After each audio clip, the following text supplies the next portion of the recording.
The broadcast is now starting. All attendees are in listen-only mode.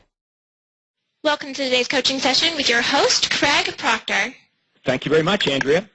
Today, we are going to be talking about how to recruit, hire, and train. And you may notice on your screen that I am on the coaching website.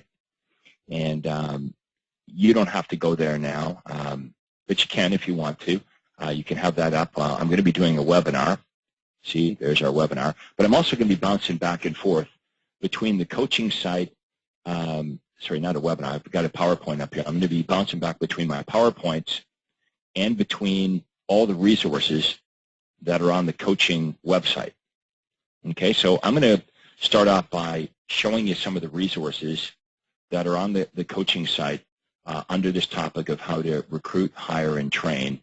And then we're going to go through the PowerPoint presentation that I've created for this particular session. And, I'll show you how they link together.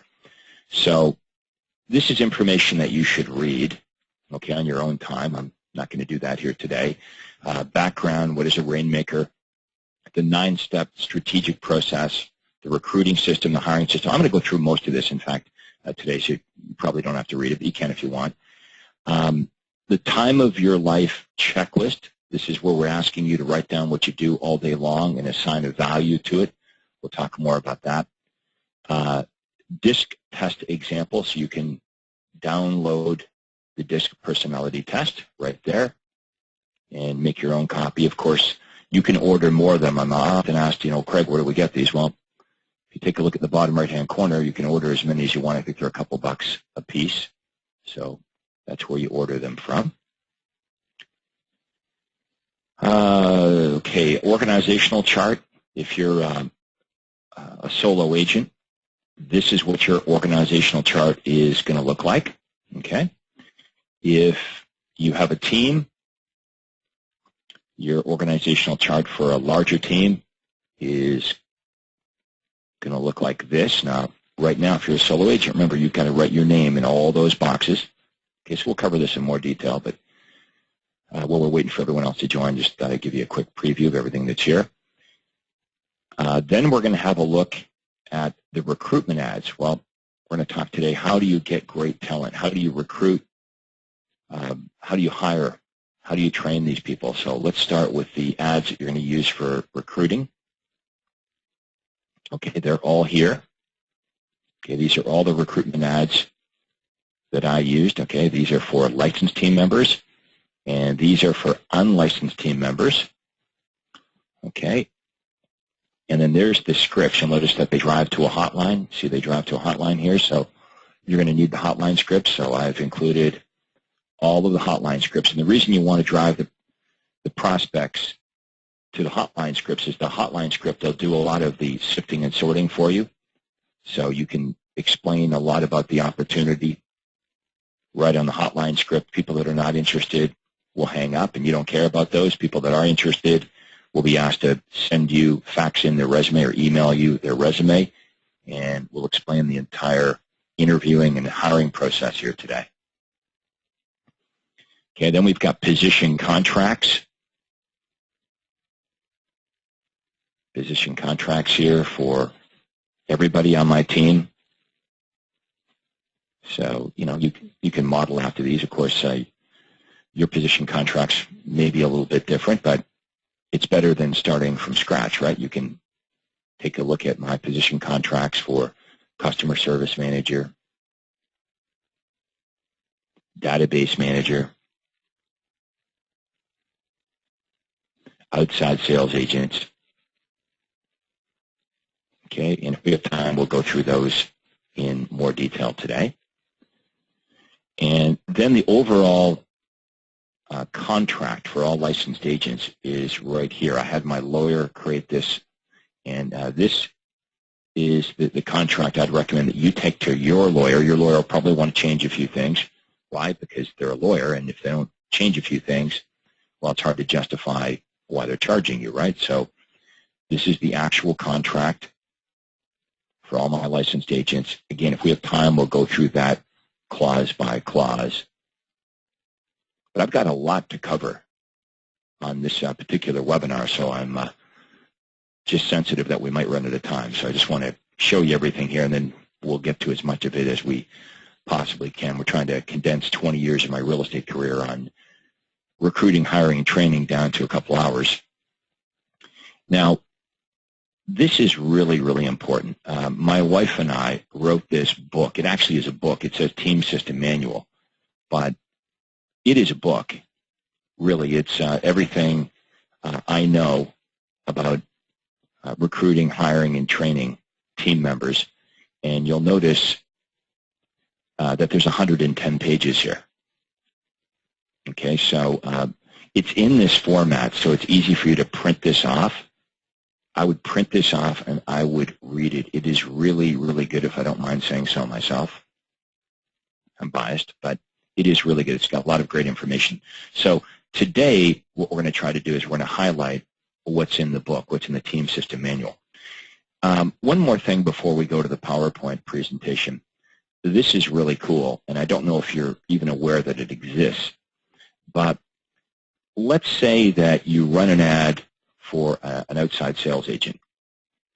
Okay, you run an ad for an outside sales agent, and a couple of resumes come in. What you could do is you could email all the prospective people that you may want to hire, you may interview. You could email them the DISC test. Okay, and they can do the DISC test before they even meet with you. So just click on Send New Test. I'm logged in as James McDonald, you can see here today. But you type in their name, their first name, their last name, their email address. You can do that right now if you want. You can send it to yourself. And you're going to see that they're going to get the test, and you're going to explain how they can use it. So that's pretty convenient. You can actually send any people that you're considering hiring, anyone you're going to interview, the actual DISC task before you even invite them to come in and meet with you. Okay, so that's certainly an innovation. It's only available to people in my coaching program, so just want to make sure that you're aware of that. So go in there and email that to yourself. Now, down here in the bottom left-hand corner, I've done a lot of work with Michael Gerber, who I think highly of, I talk a lot about. And I did an interview many years ago with Michael Gerber. We actually had him on one of our coaching calls. And here's a seminar that Michael Gerber did in Montreal, Canada. He did this seminar in Montreal. And I guess because he was in Canada, he talked a lot about me. This is, what did I say, video? This is it's audio. I think it was audio taped, not videotaped. So this is an audio of this seminar that he did in Montreal. Okay, and he talks about me and how I started, and the conversations I had with him. He talks about a lot of other people as well. But you want to listen to this. This is really, really good stuff. I've listened to these over and over again. I recommend that you do. If you haven't done that, you can download these. You can listen to them in your car, but this is really, really good stuff. Okay, so we're going to bounce back and forth between the coaching site and between the PowerPoint presentation that I've created here today. So, as you know, I leverage myself in 3 different ways, right? With marketing, with technology, and with people. And that's what we're going to talk about here today, is with people. And you probably come to the conclusion that there's only so much you can do. Eventually we all run out of time, and that's why it's important for us to learn how to leverage ourselves. And now, first, you're going to leverage yourself with technology. Okay, that's the starting point. Is let's leverage ourselves with technology before we run out and we hire anybody. Let's make sure we're super efficient with technology. But eventually, even doing that, even creating these systems for yourself, even getting yourself super organized, even using all the latest technology. You've got a contact management system. You've got the websites and the hotlines that are answering and sifting and sorting all of the leads. You're doing everything you can to be efficient. But eventually, as your business grows, you're going to run out of time. Now, some of us handle it this way. We just keep trading more and more of our time for money. But you can see what's wrong with that is, you're working 60, 70 hours a week. You're giving up everything that's important in your life. And, you just can't do it at some point. Even giving up everything that's important to you, you still run out of time. So leverage buys time. You need time to implement all the ideas I give you here in the coaching program. And I hear that from members quite a bit. Say, Craig, I learn a lot, but I don't have time to implement. I'm not getting things implemented because you're busy being the technician. You're so busy doing what you do that you don't have time to implement any of these systems so you can be more efficient. So you have to make a decision that you're going to start to work on your business, not just be consumed by working in your business. And if you can take some time away from being the technician and instead be the entrepreneur and implement some of what we're going to talk about here today, I promise you, your business will get better. And what do I mean by getting better? Well, hiring the right people at the right time, doing the right things, means two things will happen in your business. You'll make way more money and you'll work less. And, as you hire additional people, you'll make even more money and work less. And you hire additional people, remember, doing the right things. They've got to be the right people doing the right things, but you'll continue down that pathway of making more and doing less. We've all heard that old saying, right? The more you make, the less you do. Well, done properly, yes. Okay, so you start with marketing. Okay, that's what we start you off with at the Super Conference in the coaching program. We get you out of chasing prospects. We show you the science behind direct response marketing. Okay, we teach you how to reverse the prospecting process. So buyers and sellers are now chasing you. So no longer should you have to spend an enormous amount of time prospecting. Instead, you should be able to spend this newfound time, since you're not out there knocking on doors and cold calling, you should be able to invest that time on implementing these ideas, these concepts and methodologies that we teach you in the program. Okay, so the next step, of course, is technology, as I just mentioned. You don't run out and hire somebody before you become a super efficient solo agent. And then you're going to hire your first assistant. And we're going to talk today about, well, who should I hire? What should they do? Do I hire a licensed person first?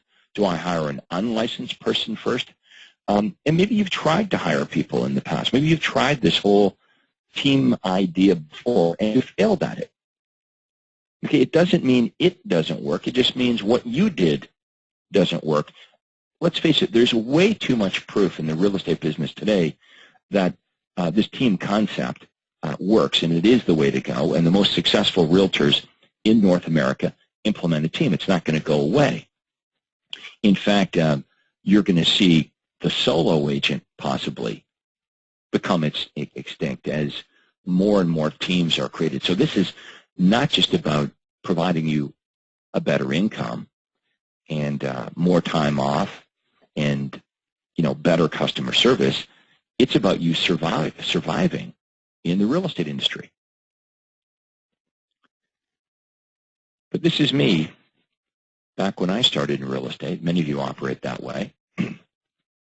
It seems like the thing to do, right? Because everybody else in real estate seems to be operating that way. They're all, crazy too, busy doing it, working 60, 70 hours a week. They're exhausted. So we believe when we get into the business and we look around at everyone else that it's just, the nature of the business. It's just the way it is. And I was, if not one of the first agents in North America to have a team. And nobody else was doing this in the 1980s that I know of, not in Canada anyway.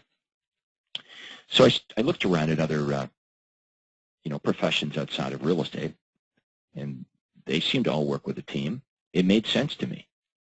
So I guess the advantage I had coming in as a brand new agent with no experience in sales or marketing is this whole concept made sense to me. See, some of the best ideas that I implemented into my real estate business came from outside of real estate.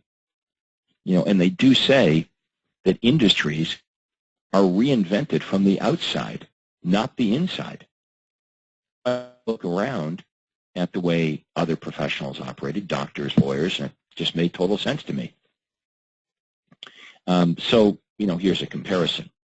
And this is part of what I would use in my listing presentation. I used to be this one agent doing everything, trying my best to juggle all the balls, trying to give each one of my clients my undivided attention.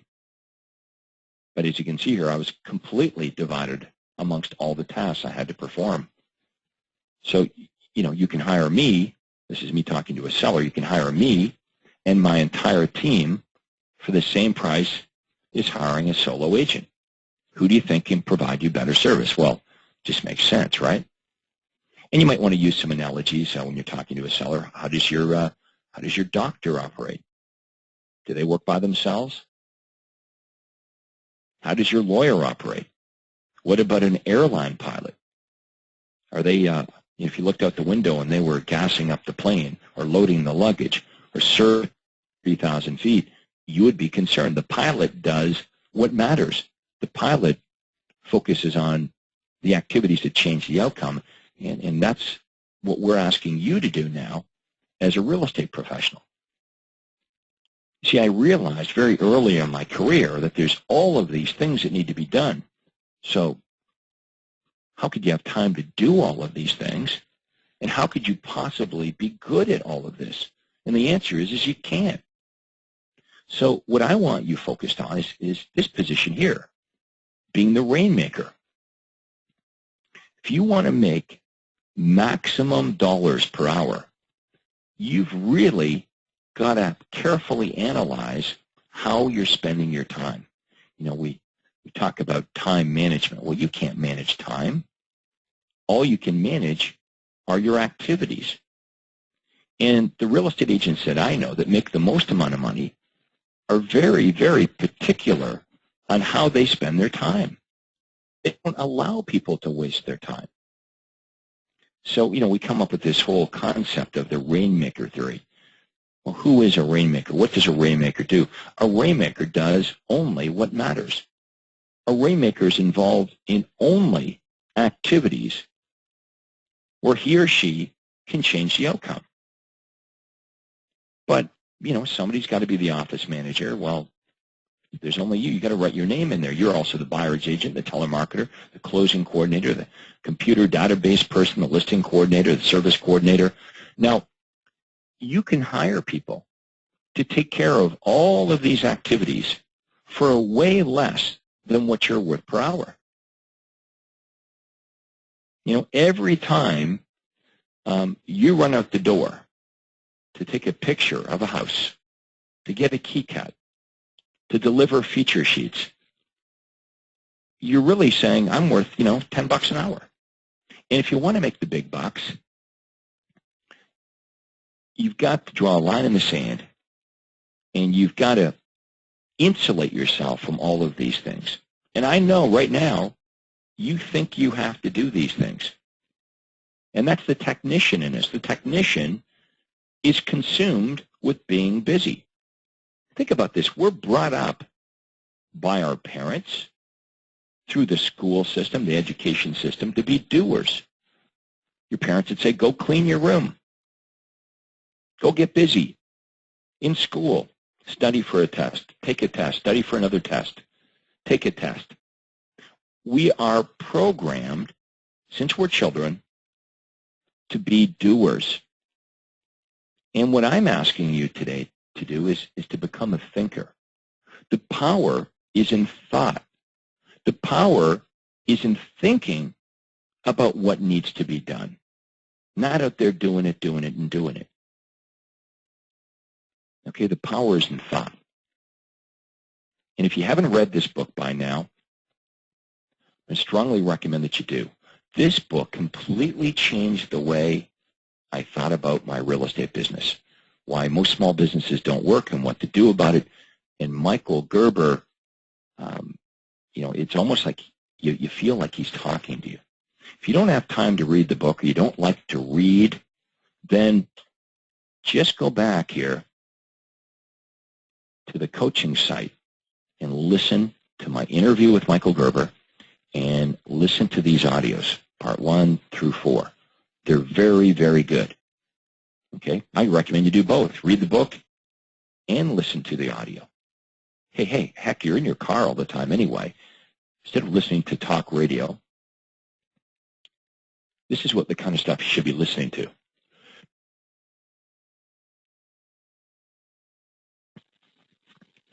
The E-myth, what does that stand for? The E-myth stands for the entrepreneurial myth. What's Gerber talking about, the entrepreneurial myth? What's that mean? Well, he says that most people think that, if you're an entrepreneur, people that go into businesses, they're different, right? They're entrepreneurs. He says it's not true. It's a myth that most people that go into businesses, in fact, are not entrepreneurs. They're simply technicians suffering from an entrepreneurial seizure. And the myth is this. The guy that's a mechanic, because he's a good mechanic, figures, I'm not going to work for this. Well, why am I working for this guy? Wants to get rid of the boss, goes out and starts his own auto mechanic shop. Because the myth is, because he's good at the technical aspects of being an auto mechanic, the myth is that he knows how to run a business that works. And it's not true.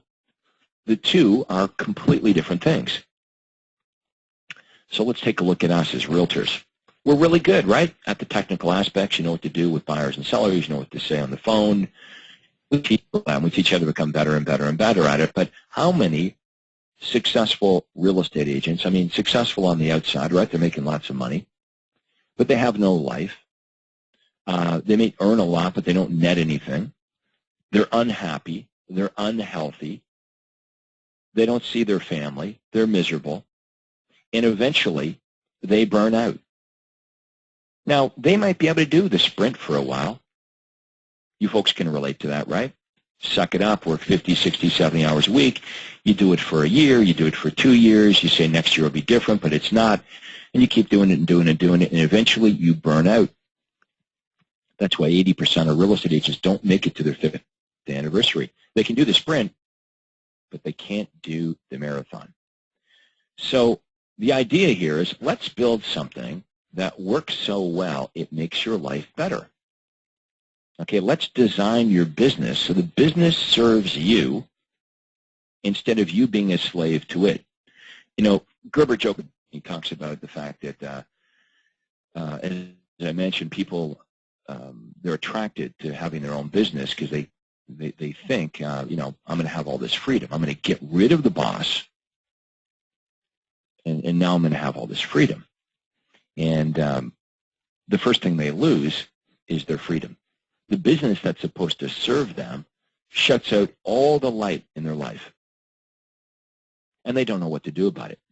Some of you are living what we call the success trap. What's a success trap? Well, you're successful. You make a couple $100,000 a year, but you're not happy. You're working all the time. You don't like what you're doing.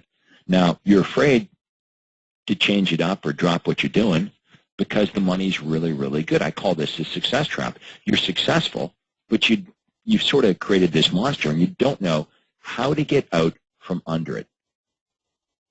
Well, that's what we're going to help you with here today.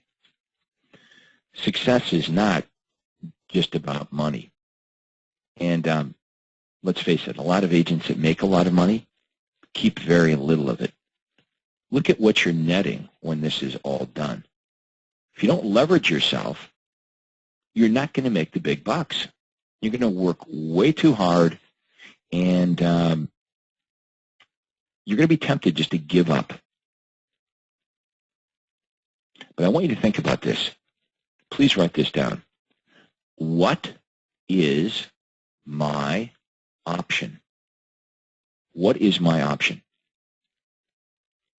So as we start to talk about recruiting and hiring and trading your team, there'll be some bad days.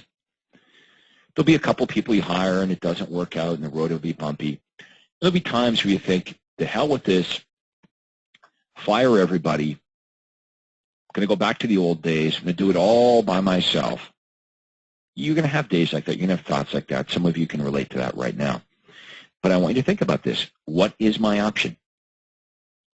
A little sign here right on my desk says, what is my option? And every time I had a bad day and I'm thinking, oh, this is just so tough to recruit and hire and train people and make it work, I thought, well, what's my option? I could go back and do everything by myself, right? Drive myself crazy, work 80 hours a week, die young. It's not an option. So we got to figure this out. The good news for all of you is you really don't have to figure it out, because I have, and thousands of coaching members before you have. All you have to do is follow the plan that we lay out here for you. So Gerber says in his book, 3 personalities: the entrepreneur, the manager, and the technician. Unfortunately, most of us spend the majority of our time being the technician. 70% of the average person's makeup, he says, is being the technician. About 20% is the manager. Only about 10% is the entrepreneur. Now, what we want to do is we want to flip that around. The money is not being the technician. Okay, the money is not being the doer. The money is in the thinking, in thought, the power of thought, thinking how to do a better job of what you do.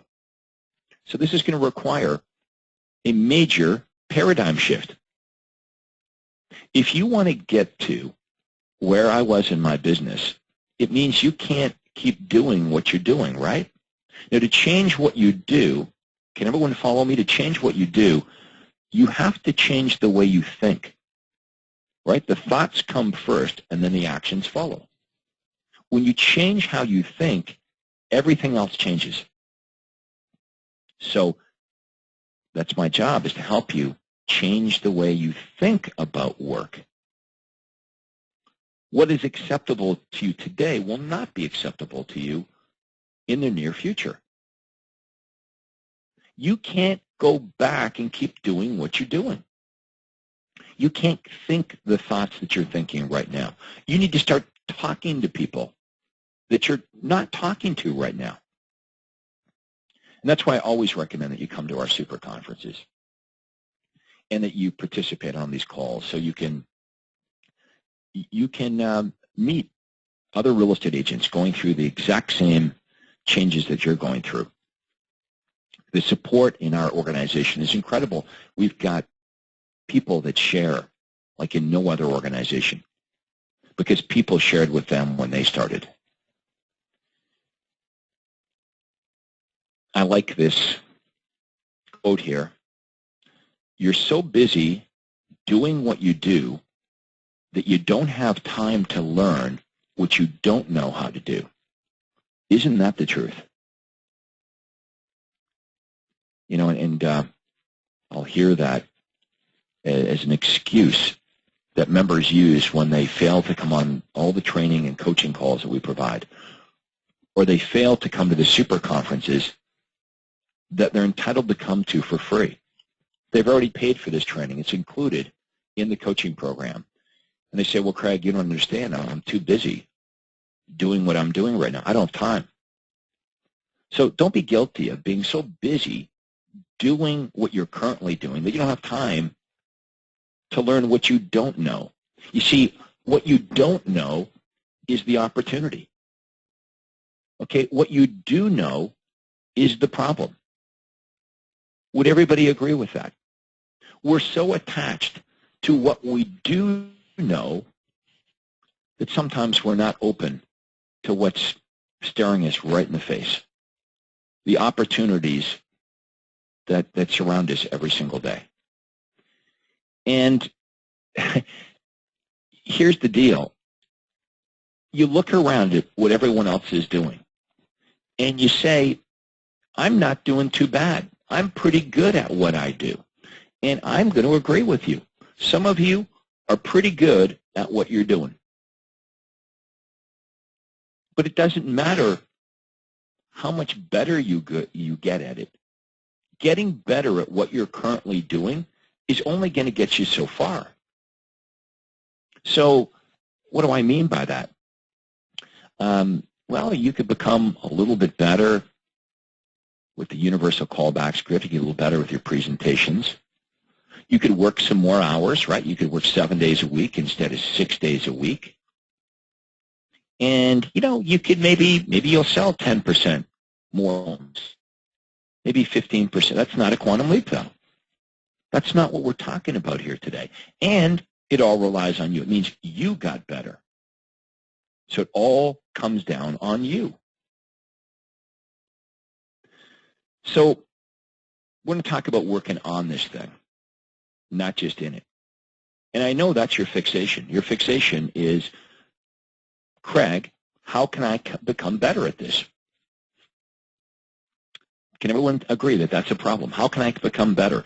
And I'm not saying that getting better at what you do isn't important. And I'm also suggesting some of you are already pretty damn good at what you do.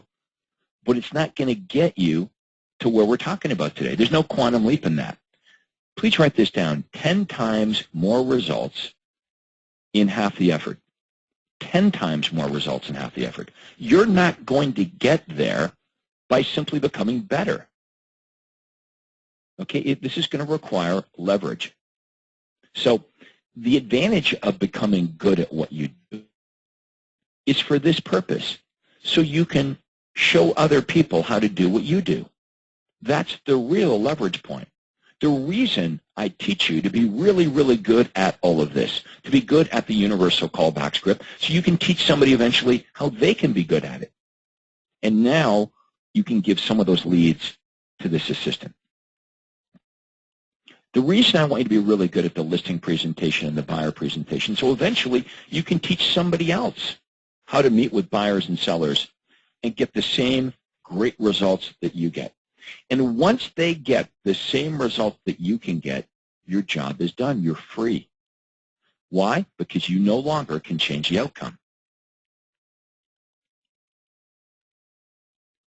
Okay, so opportunity one is, yep, we teach you how to get better. You're going to be more efficient as a solo agent.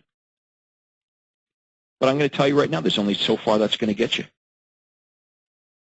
You might go from 30 homes to 50 homes, or 50 transactions, maybe to 100. I think I did, I think I did close to 100 transactions by myself. Drove myself crazy. Made myself physically sick. It was not duplicatable. And then I hire an assistant, and I go well over 200 transactions and work less. And I hire another one, and I'm into the 300s. And I was selling 500 to 600 homes every single year with a team of 8 people. That's pretty efficient. I didn't have a team of 18 people. You see, I see these people that have a team of 25 people, and they sell 100 homes. That doesn't impress me. That's not efficient. Let's teach a bunch of agents how to do what we do. If you can sell 50 transactions, you can teach somebody else how to do that. Now let's teach 2 people how to do that. Now let's teach 4 people how to do that. Gerber says if your business depends on you, you don't own a business, you have a job. Okay, so many of you have a job. It's not a business. Now you think it's a business because you got business cards. You say you're in the real estate business.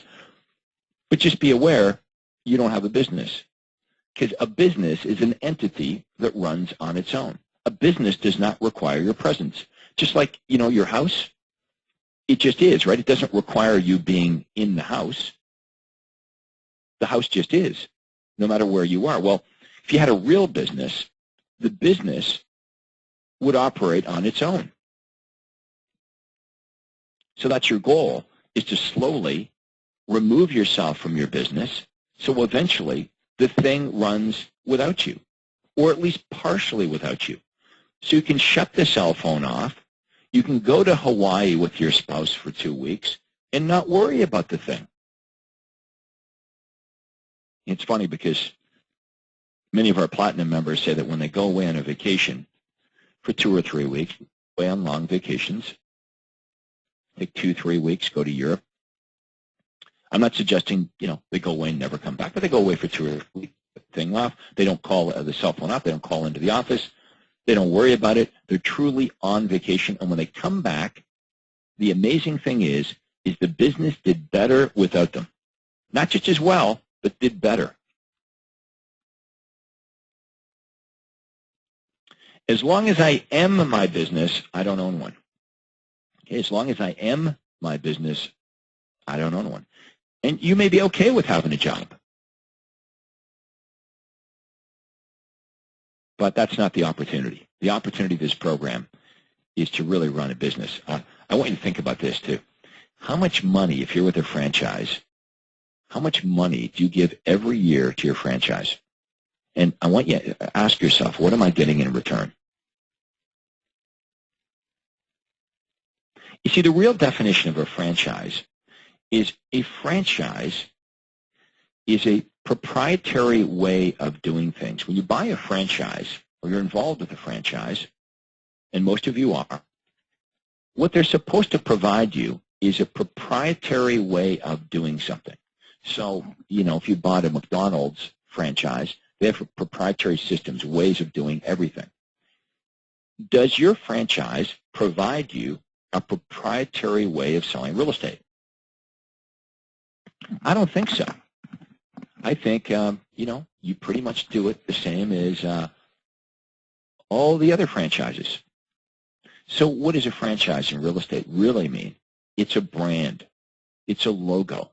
It's colors. See, what we're offering you here with this program is we're offering you proprietary ways of doing things. Okay, I offer you my lead generation system.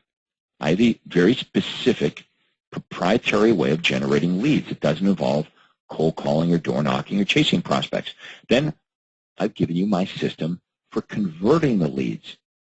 The script. Here's what to do and say with the leads to qualify the lead and get best buyers and sellers to meet with you. Here's our follow-up processes. Here's our listing presentation system, our buyer presentation system. This is what you do once you have clients. This is what you do with past clients. This is our referral system. See, these are all duplicatable systems. You plug this system into the business, and what happens is the system works so you don't have to. All right, so you should have already done this at the super conference, right? What are you worth per hour? And we'll just whip back here to the coaching site here for a minute. You can see here, time of your life. Let's just pop this open here. What did I ask you to do way back at the first super conference? I said, hey guys, you know what would be great? It'd be great if you would actually do this. It would be good if you actually went back home and you wrote down all day long what you do all day long. So, I make feature sheets. Okay, so I spent an hour making feature sheets, but I could have hired somebody for $10 an hour. Okay, then what did I do? Well, then I pulled info off MLS. Okay, then what did you do? Well, then I took pictures. Now, I may be exaggerating. Maybe you don't do all these things, but I'd like you to write down what you do all day long, and then you're going to assign MLS. Okay, do I need to pull off the hot list? Maybe that's $12 an hour there. Took pictures, maybe $8 an hour there. But you write down what you do all day long. Okay, now up here in this box, I want you to figure out what you're worth per hour. So let's say, and I know I've done this for you, but we'll do it again anyway. Realtor makes $100,000 a year. We're talking gross, not net, because the net usually is gross, but we'll talk about the gross.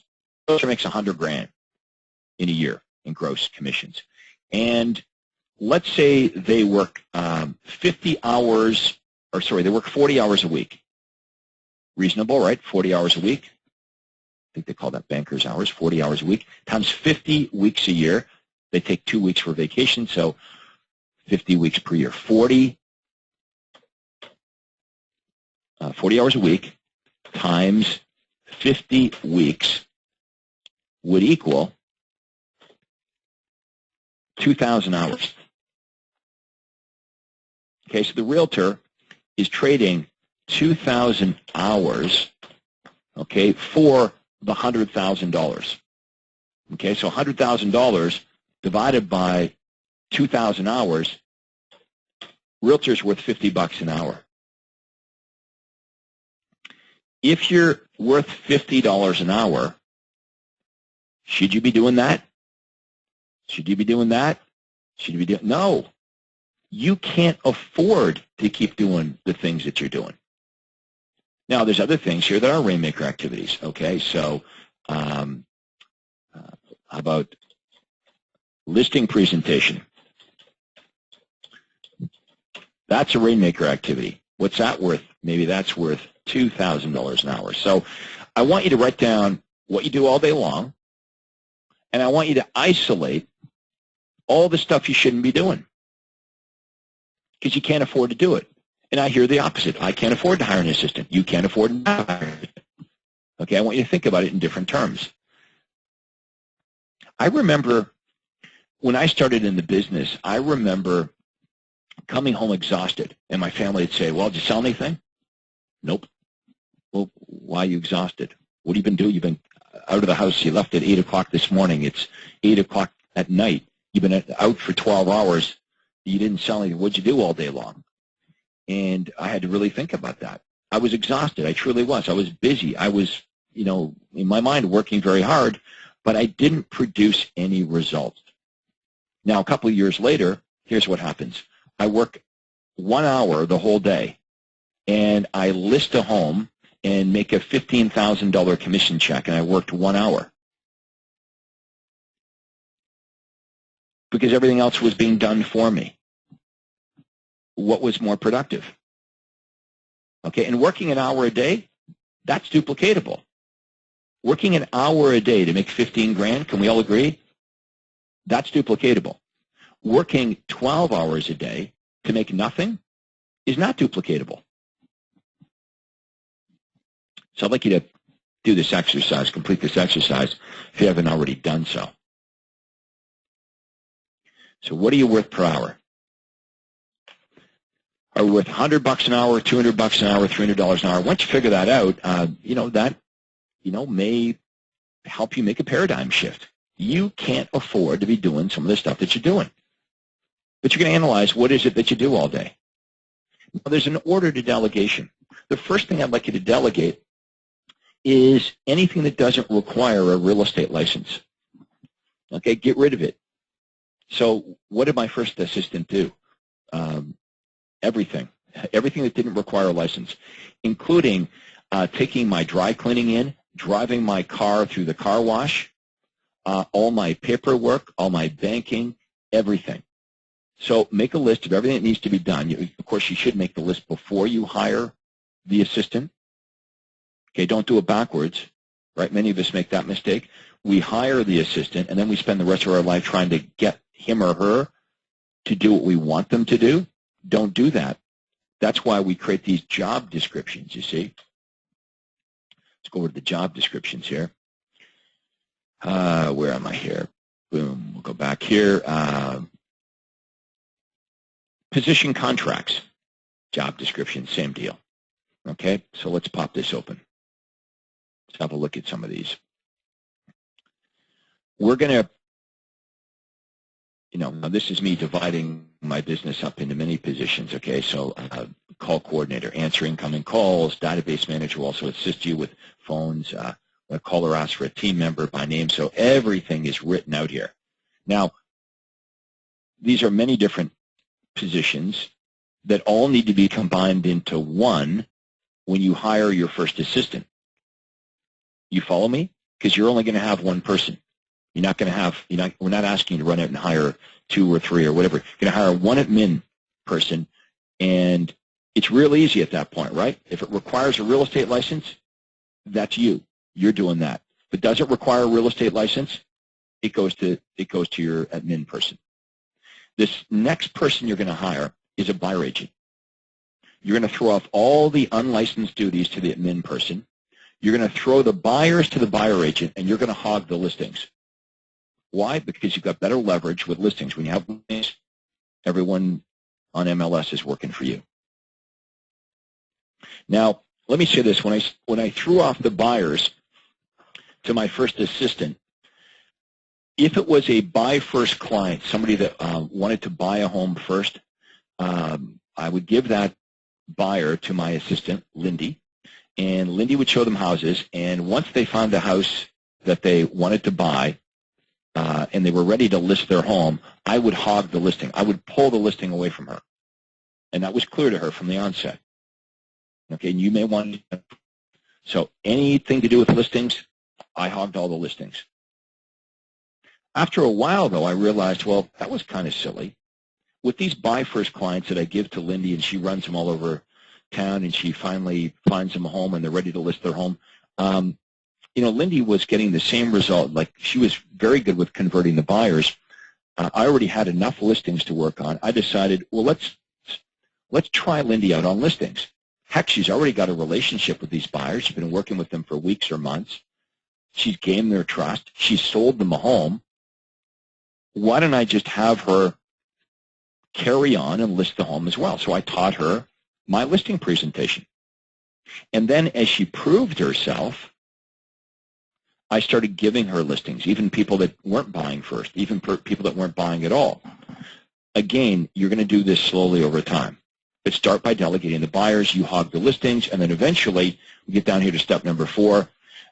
You can teach other agents how to work with sellers. You can teach them the listing presentation, teach them how to be as good as you are. Remember, once they're as good as you are, what's the Rainmaker theory say? Get out of there. You can't change the outcome anymore. Now, I did also delegate the offer negotiations. Now, this will really stretch your paradigm because many of you will think, well, there's no way that I could do this. So let me explain what I did, and I'm just preparing you. You're going to reject this idea, but I'm just saying it's the truth. You can ask anyone here in my marketplace. When I listed a house and the offer came in, I didn't negotiate the offer. Okay, the seller saw me at best only at the time I listed the property, but in many cases not at all because I sent one of my other agents. Now, let's say that I showed up for the listing appointment because I would cherry pick the best appointments, and you should do that too. You're not just going to start off by delegating all the buyers and sellers. Maybe you want to cherry pick the best buyers and the best sellers and hand off the rest. Heck, it's your business, right? It's your prerogative. You've got the right to do that. But eventually you'll get to the point where, you don't need to go work with any buyers or sellers. I mean, I got to the point where if it was my relative, my uncle, my aunt, I would delegate it out. If my aunt called saying, I want to list my house, okay, because I couldn't change the outcome. I can't afford to be involved in activities where I can't change the outcome. I want you to think of the concept of opportunity cost. Whenever you're doing something, it means you're not doing something else. Okay, so when you're out listing a house, it means you're not working on marketing, perhaps, that could cause you to list 50 houses. So there's opportunity cost. We've got to be very careful on how we invest our time. So at the listing presentation, I would explain to the seller that one of the benefits of listing with me is when an offer comes in, you're going to have access to my professional negotiator. And they're really good at this. This is all they do all day long. They negotiate the contracts for my clients, for buyers and sellers. And indeed, when an offer came in, my professional negotiator would go in and handle all the contract negotiations. The only time I would get involved is if I had to change the outcome. And I know many of you are saying, well, this Craig, great idea, but not for me, because my sellers would never go for that. Well, that's exactly what I used to think. I didn't think that the buyers would not working with me. I didn't think that the sellers would accept having one of my team members show up and take care of them versus me. Now, the last thing here, notice, that I delegate is the follow-up calls. Okay, everybody see, this is the last thing that we delegate. Not the first thing. Okay? Here's what most of you do. You take that up here, follow-up calls. Okay? You delegate that first. But that's not what you want to do. Okay? That's the last thing you delegate, because you can make more money on the phone making the calls than going out on the appointments. Does everybody get that? This is such a hard paradigm to break through. I want you to really think about this. Remember, this was my business, and I could choose to spend my time however I wanted. I could choose to spend my time doing all the admin duties. But you all buy into that in a heartbeat, don't you? Well, you'd say, Craig, well, that would be dumb. I could have spent my time with the buyers. I could have spent my time out there negotiating offers. But you know the truth. It doesn't really change the outcome in most cases, right? They either accept it, they don't accept it, they sign it back, and the buyer either ponies up, the seller comes down, but not often can you change the outcome.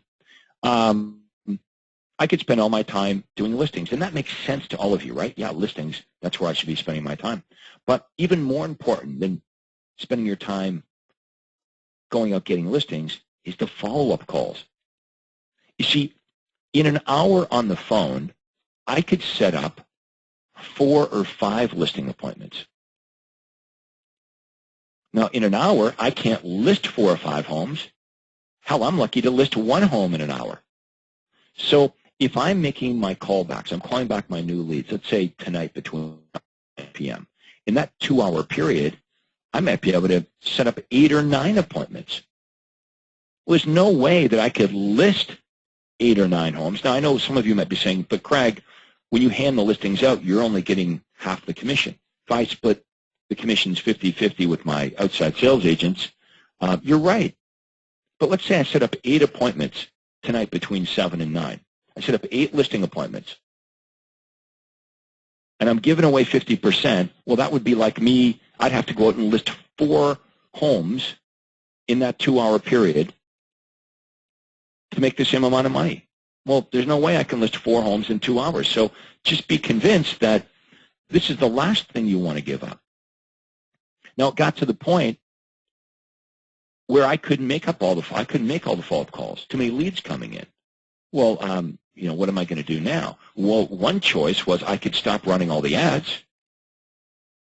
Right? How many of us get frustrated? You get all these leads. You don't have time following up. And I understand your life because I've lived it. Here's what's happening right now. See if I'm describing this correctly. Okay? The person doing the calling, you, is also doing the doing. You've heard me say that before, right? So here you are, you're disciplined, you're calling back the leads, and you're good at it. You're using the universal callback script, you're pretty good at it, and now you're making appointments. So you book a buyer appointment, you book a listing appointment, maybe you're giving away the buyer appointments, but you're going out on the listing appointments yourself. So now you're out in all these listing appointments because you're good at making the follow-up calls, you're out in all these listing appointments, but because you're out in all these listing appointments, guess what happens? The leads don't get called. You fall behind.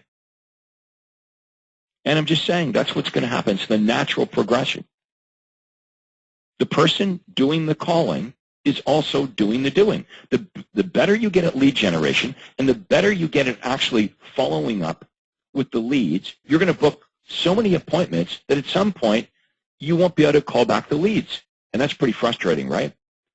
Because you finally get around to calling back the leads. They're like 2 weeks old now, and the seller says to you, oh, it's too bad you didn't call me yesterday because I just listed my house.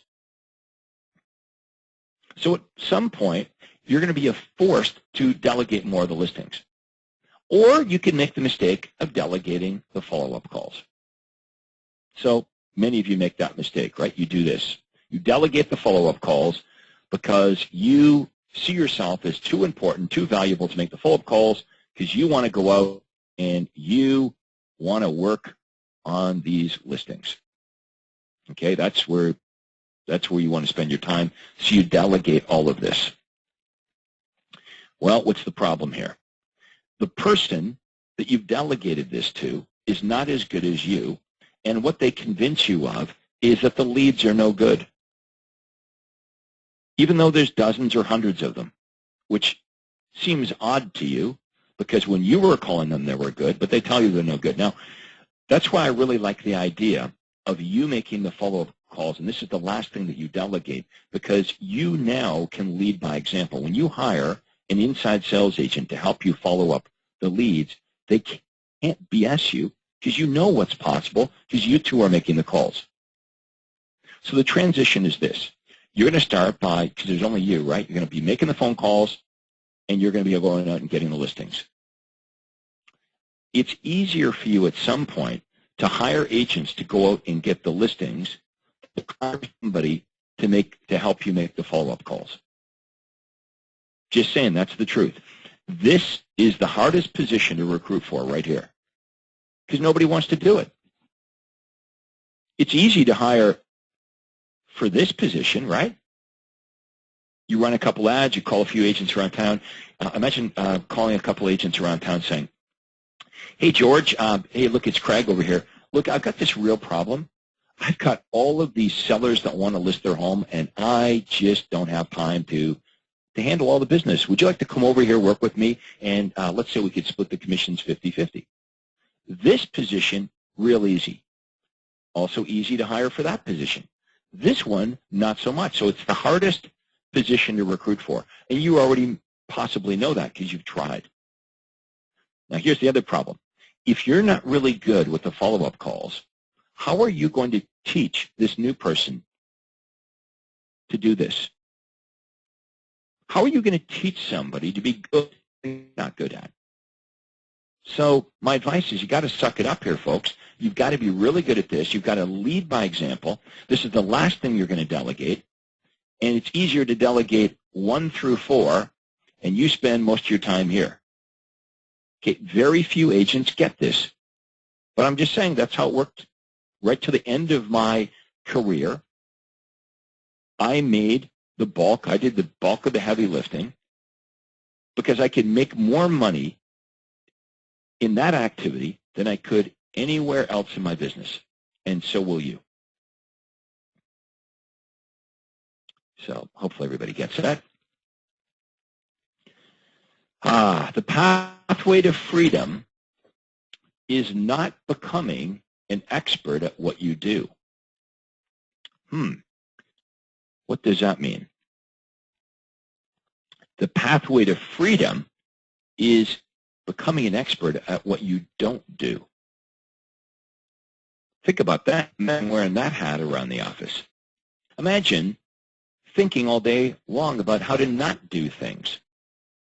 What did I say earlier in the webinar? We're brought up to be doers, right? Go clean your room in school. Study for a test, take a test, study for another test, take a test. We are brought up, programmed to be doers, to be busy doing. So you get into the business and you're busy and you're doing it. And I want you to think about how to not do stuff. Become an expert at figuring out how to not do things. If you weren't so busy doing things, you'd have more time to think about things. Okay, again, the power is in thought. The power is in how you think about the work that needs to be done. So here we are, an hour into the webinar. How to recruit, hire, train, and manage your people. The first thing that most agents do when they realize they need some help in the form of an assistant is to hire somebody, anybody, to take the pressure off.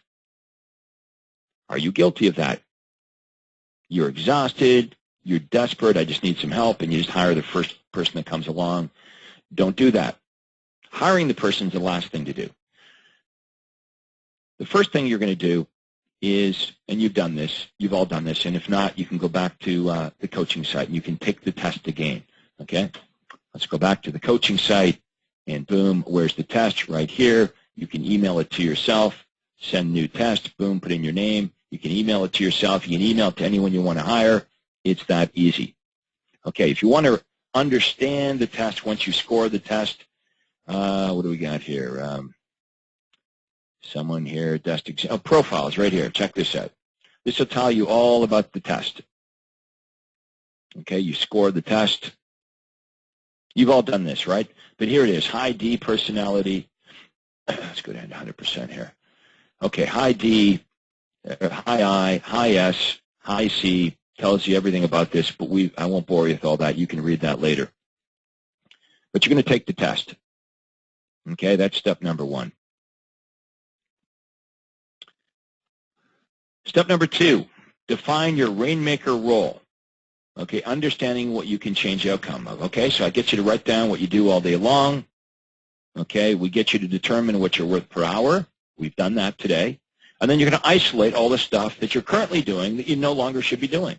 Why? Because it's $8 to $10 an hour stuff. It's not rainmaker activities. You're going to create the organizational chart. Okay, organizational chart. That's the wheel, right? Okay, remember the wheel that we looked at? You're going to create that. You're going to define the positions on your organizational chart. So let's just go back to the coaching side here. Okay, organizational chart for a team. Okay, your solo agent. Let's say your solo agent. Yours is real simple. Solo agent.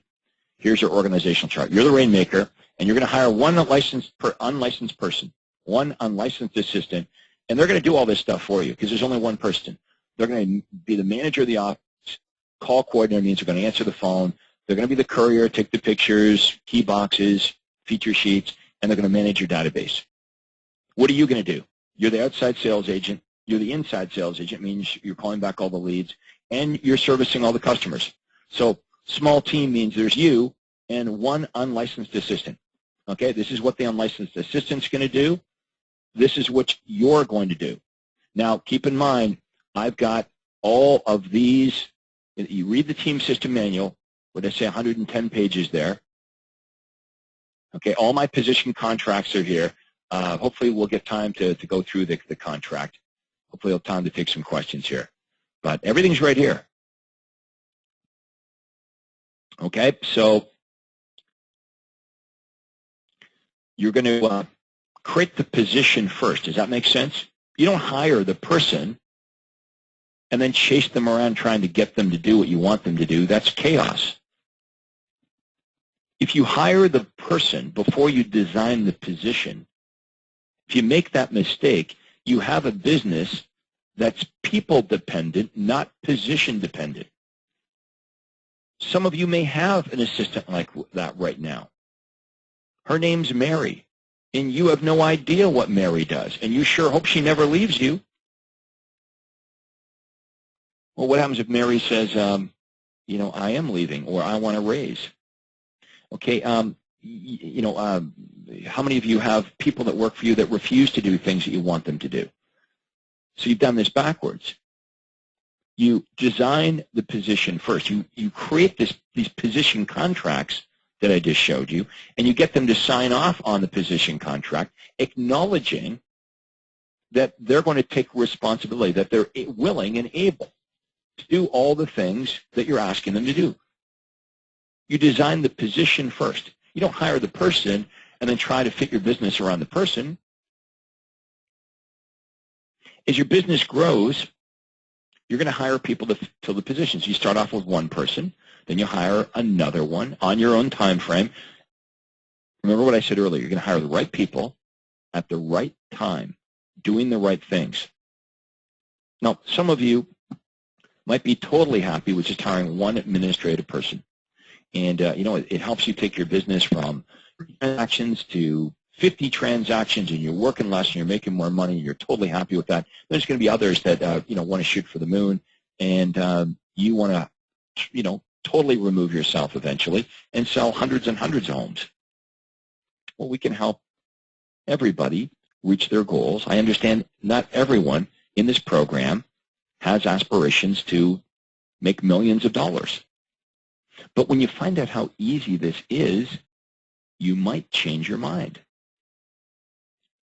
Okay, so now you've created this position contract. Detailed description of each position. When you hire your second assistant, you're going to build in cross-training. If one of them leaves you, they become sick or whatever, well, guess what? You'll have someone that can fill in. It's better than being held hostage, right? And trust me on this, it becomes easier as you hire additional people because you become better at it. You become better at hiring, you become better at training them. It's easier. Number 7, decide which order you're going to fill the positions in. Okay, consider the needs of your business. So I'm suggesting admin person first, then a buyer's agent, and then execute the plan. I like all these acronyms. We did this at the conference. How do you find good people? Well, you need to advertise for them. That's how you're going to find good people. Okay, so let's have a look at, I don't know what happened there by advertising. Here's one of the ads. Okay, how to make a good living selling real estate without ever prospecting again. This is probably similar to what you responded to. This is why you're in the program, right? Well, if you ran an ad like this, do you think there might be other licensed agents in your area that are also sick of cold calling and door knocking? Think of how easy it is to recruit licensed agents when you control the leads, right? You're generating all these leads, and if you're not getting rid of leads, then don't do this, right? Don't hire an assistant. You don't need an assistant. Everybody gets that, right? Like, I'm not suggesting everyone run out and hire an assistant. If you don't have enough leads, enough business to keep you busy, well, obviously, you're not going to run out and hire a licensed agent. I'm talking to those of you that are having trouble keeping up. You're generating enough business that you are not getting back to people. You're wasting leads. You know who you are. You're wasting leads. By the time you call them back, off sold through someone else, you're not reaching people. You need some help. So how easy is this? Hey, George, Craig Proctor here with RE/MAX. You responded to my ad, and I want to tell you a little bit about the position. In fact, you'll notice here, as I mentioned earlier, there's an 800 number with this script. You're going to model after that script, and you don't even have to talk to these people initially because agents in your area that are interested in this position will call the 800 number, listen to the 4 or 5 minute script that you've recorded, and decide whether they're into this or they're not. If they're not interested, they hang up. Good. You don't have to waste your time with them. And you also don't have to waste 4 or 5 minutes with every candidate explaining the same old spiel over and over and over again. Let the robot do that. Let the hotline describe the position. At the end of it, people that are interested are told to fax or email their resume to you. Those are the people that you're going to be interested in.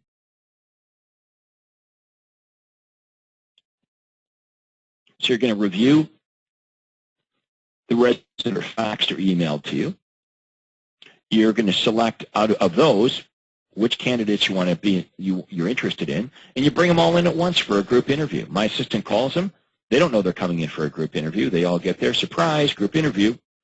Put them all in the boardroom. I walk in. My administrative person gives them the personality test. You could, set them up to have that test done, as I mentioned a few minutes ago. You can email it to them ahead of time. She scores the test. I walk in. I present my vision of, what this opportunity is all about, what it's like. Try to be really blunt at this point. Okay, I'm not trying to sugarcoat the position like I used to. I'd be so desperate. I used to be so desperate to hire people. I'd make the job sound too good, right? Well, I might have 8 or 10 people in my boardroom.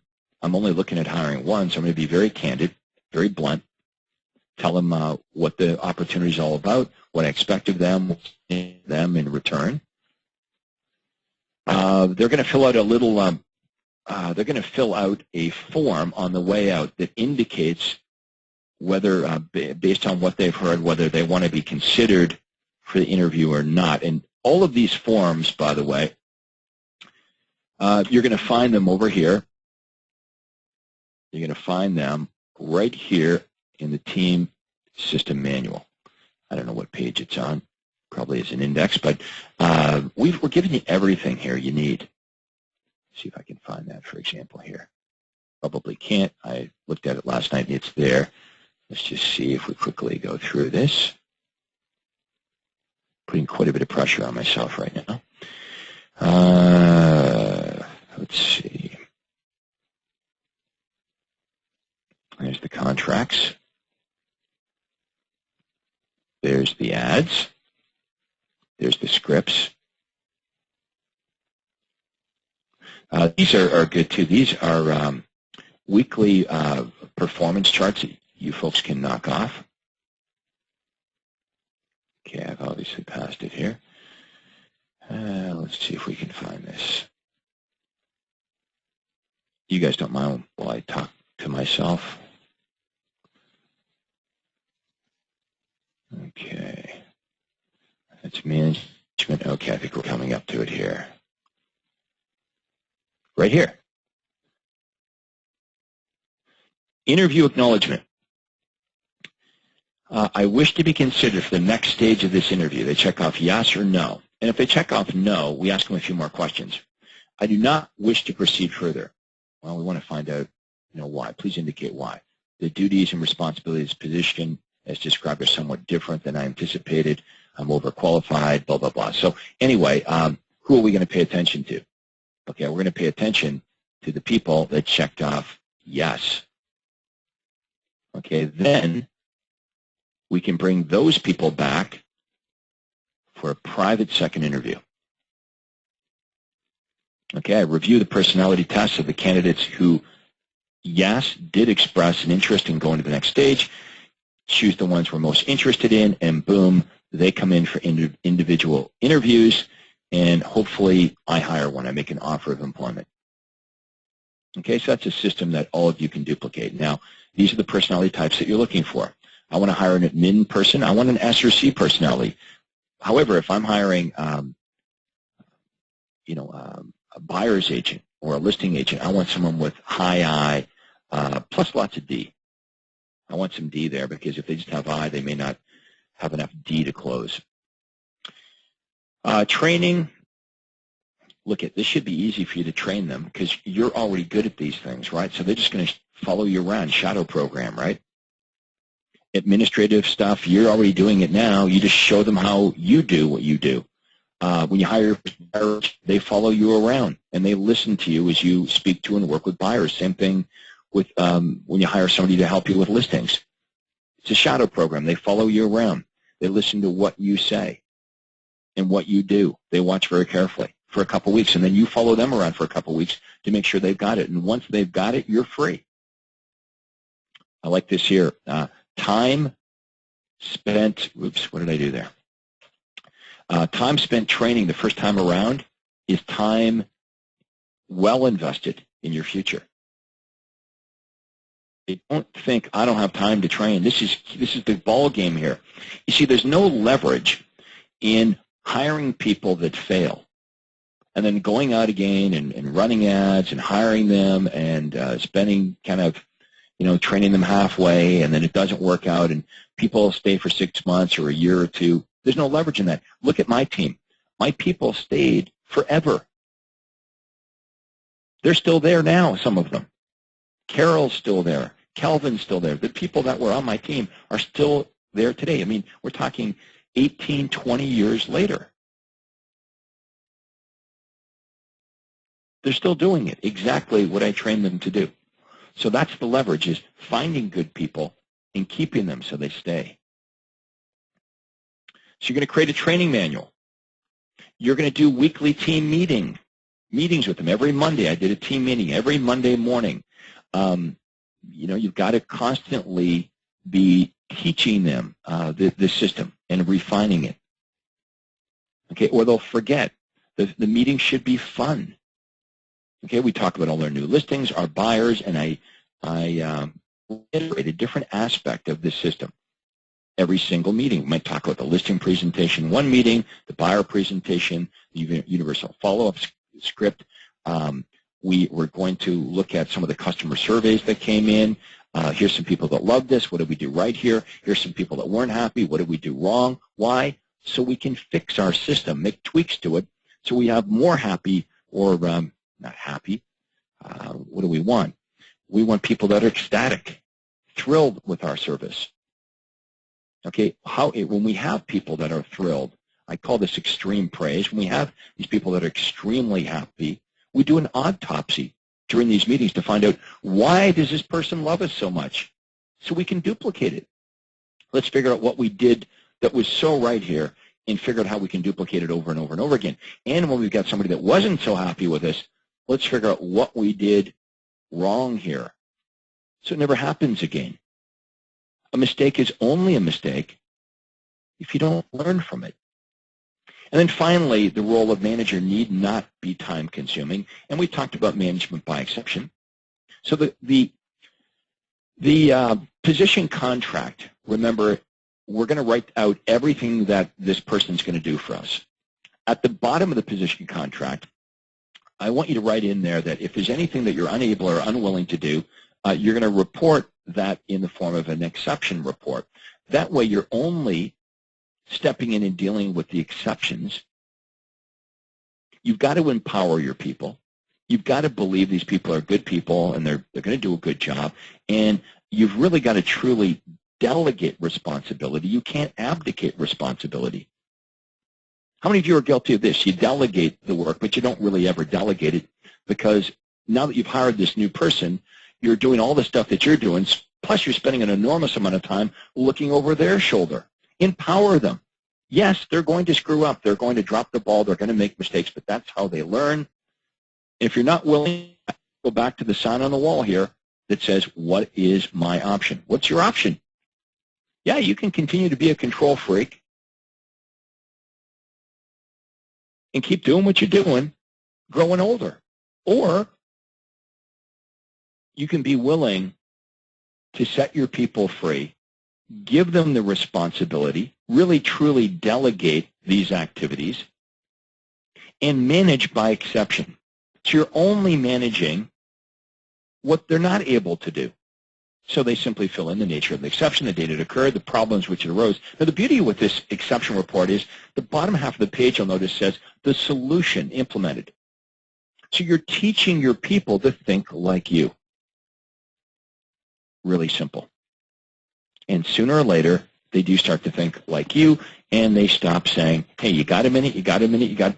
Guy, shortly into this, moved out of the RE/MAX office, and I moved home to my home office, which is where I'm calling from today. It was the best move ever because people could knock on the door and say, Craig, you got a minute. I forced my people to teach, to think like me. I just included this for fun. Town of Newmarket, 50,000 people. I was selling 500 to 600 homes a year. A lot of you complain about, well, my marketplace is too small. There's my first office. What's that? Maybe 5 feet wide by 12 feet long. That's where it all started. So, probably have some questions, and we're running out of time. But I hope you've enjoyed our webinar here today. Let's go back to Andrea, and we'll take a few questions. Yes, sir, and if you haven't done so already, you can type your question in the chat box or click the hand icon if you have a working mic or on the telephone. Our first guest is Vic McCarian. Your line is now open. Yeah, hi, Craig. Victor, how are you? Sir, I have a few questions, please. One of them, if we give a disc test and the person for OSA comes with high S or high C, should we interview them? What position are you recruiting for? For outside sales agent, buyer's agent. Probably wouldn't be the best fit, right? That's true. That's true. So the benefit of sending the test in advance is you can screen out prospects, and if I'm hiring an administrative person, somebody to do detailed work, I want the S or C. But if I want an inside sales agent or an outside sales agent, I probably want someone with higher I or D. You see, it doesn't matter what personality type you are, you can hire the right people around you. For example, Vic, what personality type are you? I'm S. Okay, so you could delegate the buyers and sellers to agents that are strong with D or I, and being an S personality, you could do a much job focusing on running the business, the details, and the systems. Plus, let's face it, that's what you really like to do anyway. Yes. Yes. So it doesn't matter. Like, think about this. Think of this as a baseball team. And if you're a really good pitcher, but I say, hey, Vic, you're not going to pitch today. I want you to be the back catcher. you may not be as good in that position, nor may you be as good on first base, but you're a hell of a pitcher. So the idea here is let's put all the players in the right position. You know, quite often what's happened, Vic, is agents will come through the coaching program or through the super conference and they'll say, you know, I've got an assistant. I've got two assistants, they'll say. And one's a buyer agent and one's an administrative person. I gave them the test, and what I found out was the buyer agent should be the administrator and the administrator should be the buyer agent. They had the right people, but just in the wrong positions. Oh. All right, Vic, we better move on. I hope that helped out. Yes, how about the power presentation? I have a question. Where is this power presentation, please, the one you just showed? It's on my desktop here, see? It's right there. I know what you're getting at. I'm being smart. You want it, right? I don't have that available, but everything, Vic, you're going to find is on the coaching side here. Okay, everything you need is right here. This was a crutch for me. This PowerPoint. Okay, this is a crutch for me, so I could go through everything that I wanted to go through. But everything you need is right here. Okay, so don't worry about that. Worry about that. Our next guest is Aaron Green. His question, Craig mentioned to create a timing or training manual. Is there an example of a training manual in the website or a list of things to discuss in our weekly meetings?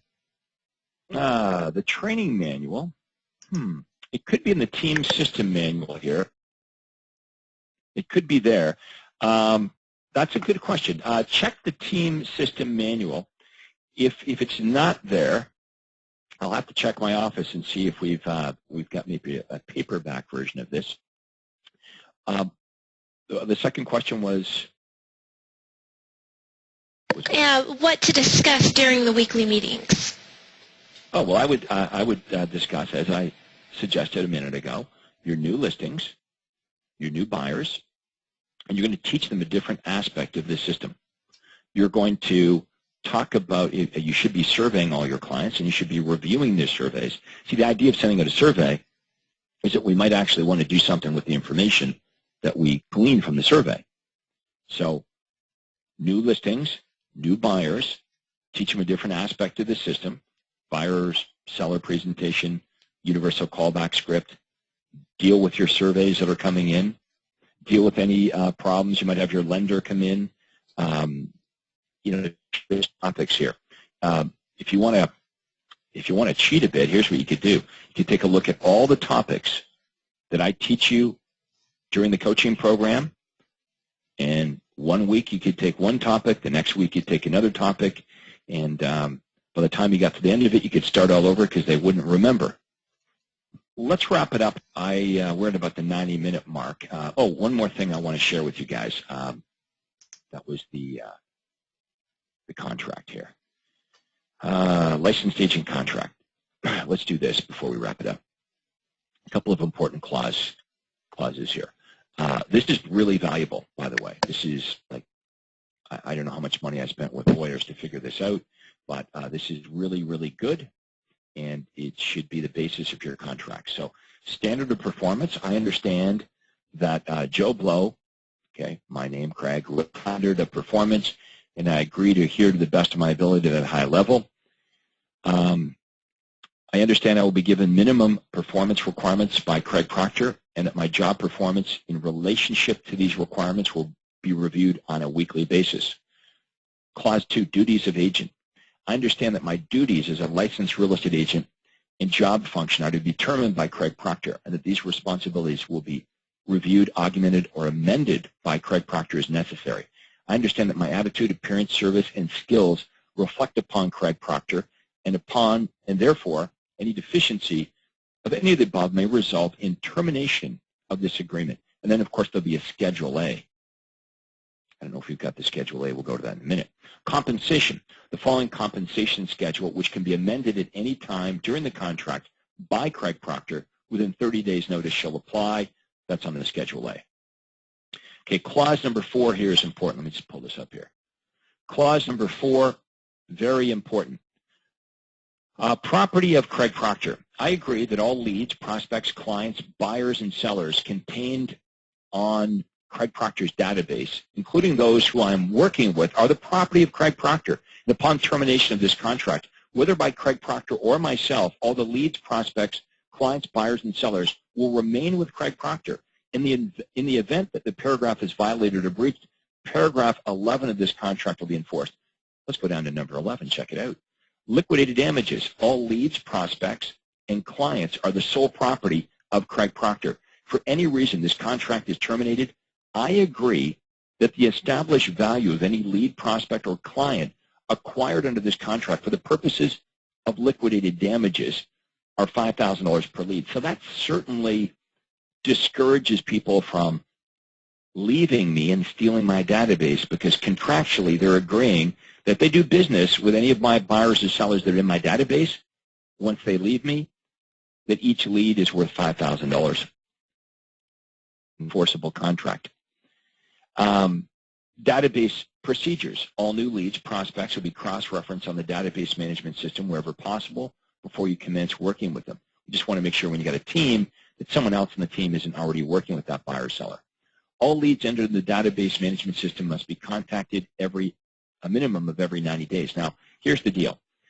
If my team members aren't speaking to these buyers and sellers at least every 90 days, then they don't get paid a commission.